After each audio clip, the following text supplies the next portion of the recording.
that moment might have been that game against LaSalle. Ano?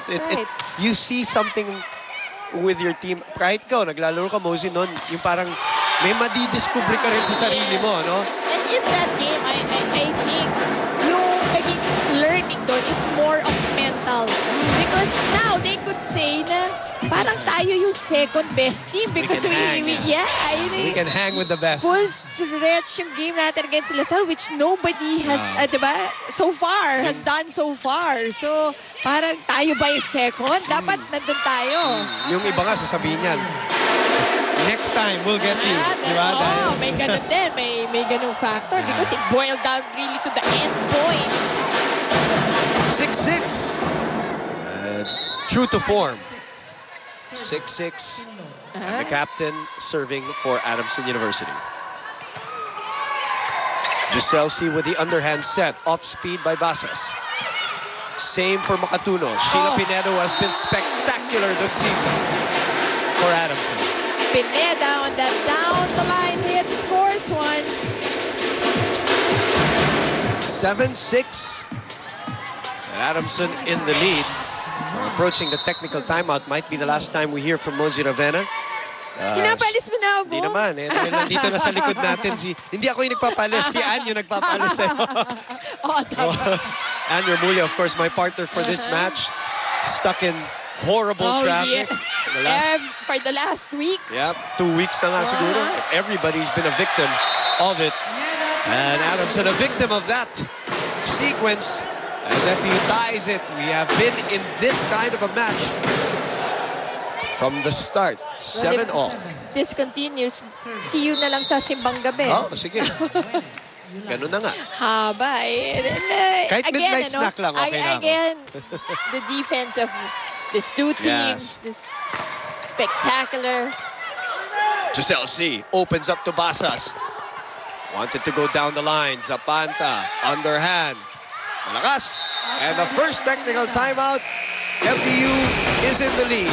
8-7. We'll take a break. Mosey, have a great weekend. I'll see you tomorrow if I do. And Remulla will join us when we come back.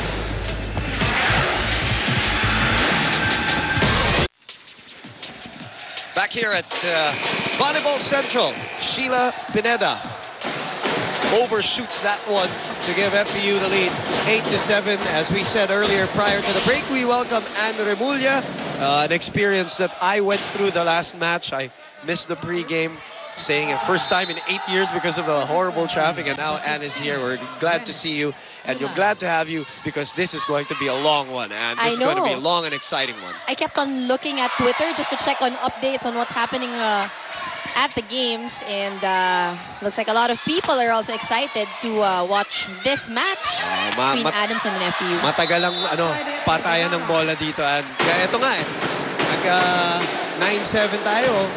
Ang haba ng rally. Simula pa lang. Well, we've seen both these teams play. We know Adamson is really known for their defense. Pero itong FEU, one thing that we saw also in their previous games, yung fact na maganda rin yung depensa nila. Matibay front line and back line as well. Pinahirapan nila ang LaSalle dyan sa depensang yan. Majori Rojas, and Makatuno mishandling that. Zapata was right behind her. This is the biggest lead for FEU. Rojas, left-handed dip. Dumping the ball to give them a 3-point lead. 10-7 is the score.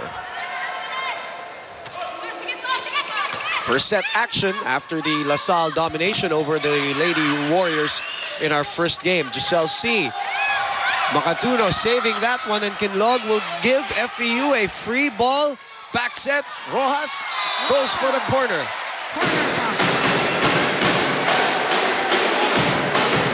Rojas still a very young player, but really emerging as one of the key attackers of Coach Ness. Mula Alaminos, Laguna. And si Majori Rojas. And Eulalio now. 11 serving 7. Gives up a point. Pao Soriano tramples back for Adamson University.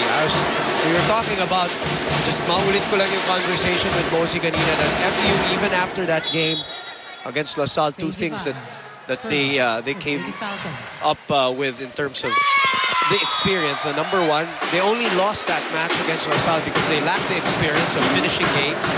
And they were going up against probably the best in the last 2 years in terms of finishing. That was LaSalle. And physically, naubusan din sila. But I think, in that game, yes, they lost that match. But what it has really shown the team and maybe also the audience is the fact that, this team, this young team is for real. And they can challenge even the strongest that we have here in UAAP. They were the best challenge so far for the defending champions. Great thinking there by Sheila Pineda to drop it in instead of going full force. Cut the lead down to 3. Sabi ko nga, para sa FEU, there was a moral victory after that LaSalle match. And the coaching staff was very happy with what they saw. And finishing a match, tight matches, crucial matches against great teams is something you learn. It's not something that's just there. It's something you learn through the years. And they've got a lot of years ahead of them talking about this batch of FEU volleyballs. Pao Soriano. Again, long rallies are expected. Still up in the air. Zapanta powers one through. You just gotta love how you see, both teams trying, to keep the ball alive. Coverage is there at the attack line, even the back row defense. And this is going to be a physically exhausting match for both of them. Number 3, Sheila Pineda. Sheila Pineda. A little too long. Good line, but just a little muscle behind it.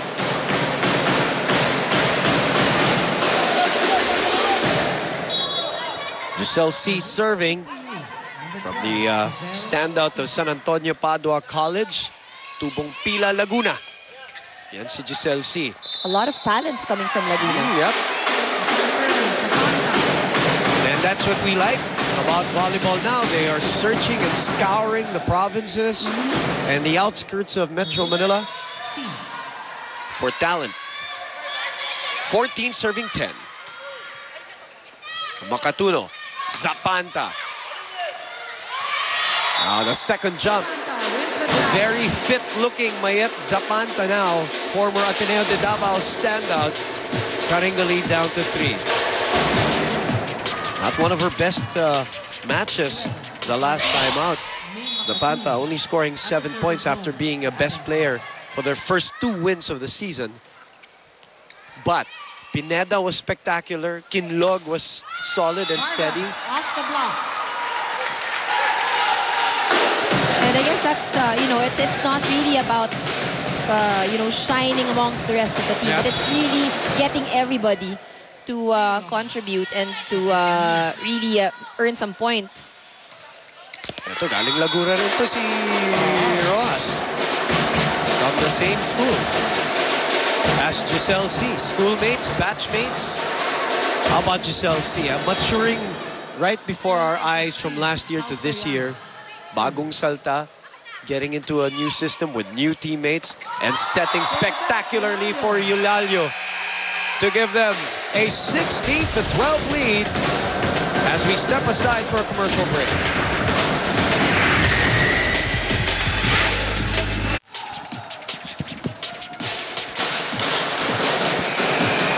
Win it, Eulalio.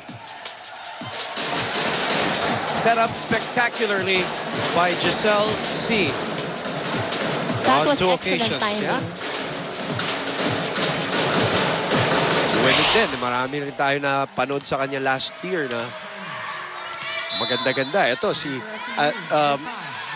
Vargas, si Rose Vargas. Last year, remember, we were seeing the brute strength of this girl on the net when she would go for her attacks. Now she has been able to control it and vary it also when she attacks. As Zapanta, who has always been about brute strength, finds a line and cuts the lead down to 3.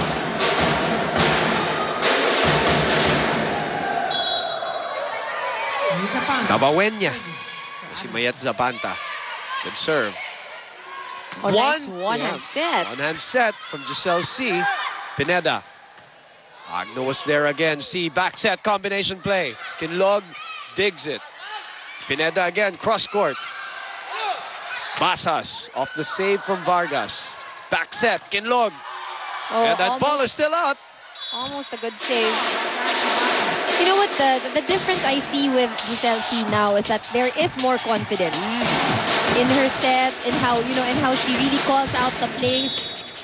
Last year, very basic. We saw the basic, talent, yeah. no? But very basic. But now may sumusugal na. There's a lot more risk. And Coach Ness, I believe, will push the timeout button as Kinlog landed on a foot. Not a good sign. We'll get a report on that in a bit. But first, let's listen to FEU. So, rumisip muna tayo. Okay, si Bicol nandito. Benet. Maymay. Di ba? So, atakin mo rito. Kaya mo sila takal Maymay.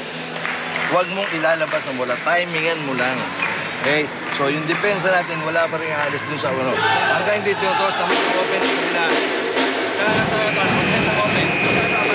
Lahat ng mga talking natin, combination nyo. Ha?